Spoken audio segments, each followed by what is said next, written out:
کیا تعویذ پہننا واقعی شرک ہے؟ اسلام اس بارے میں کیا کہتا ہے؟ آئیے جانتے ہیں قرآن اور حدیث کی روشنی میں۔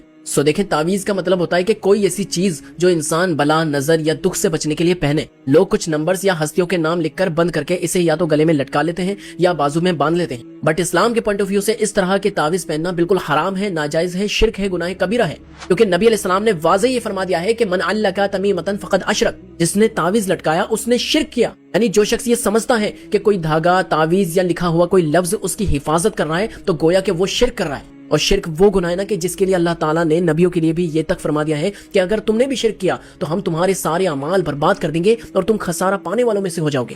اب جو لوگ شرک کرتے ہیں وہ چاہے کتنی ہی نماز پڑھ لیں، کتنی ہی حج کر لیں، اللہ کے یہاں پر ان کا کوئی بھی عمل قابل قبول نہیں ہوگا جب تک کہ وہ شرک کرنا نہ چھوڑ دیں۔ اور اسی طرح ایک تعویذ کی قسمیں وہ ہوتی ہیں جن میں قرآن کی آیت لکھ کے لوگ پہنتے ہیں، تو کیا یہ بھی شرک ہے؟ دیکھیں، اسے ہم شرک نہیں کہیں گے، لیکن یہ سنت بھی نہیں ہے، کیونکہ نہ یہ نبی علیہ السلام نے پہنا، نہ صحابہ کرام نے پہنا۔ اس سے بھی ہمیں بچنا ہی چاہیے، کیونکہ قرآن جو ہے اللہ تعالیٰ نے ہدایت کے لیے نازل کیا ہے، نہ کہ تعویذ کے لیے۔ کیونکہ قرآن میں شفا ضرور ہے، لیکن اسے پڑھنے سے شفا ملے گی، نہ کہ گلے میں لٹکانے سے۔ فار ایگزامپل کہ قرآن میں تو یہ بھی آیت ہے کہ شہد میں شفا ہے۔ اب کیا آپ شہد کی بوتل کو اپنے گلے میں لٹکاتے ہیں شفا کے لیے؟ نہیں نا، ظاہر ہے اسے چاٹتے ہیں تبھی تو شفا ملتی ہے۔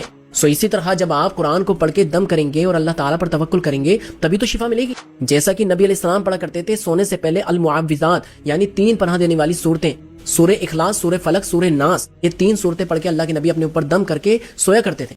یہ ہے سنت تعویذ جو آپ کر سکتے ہیں۔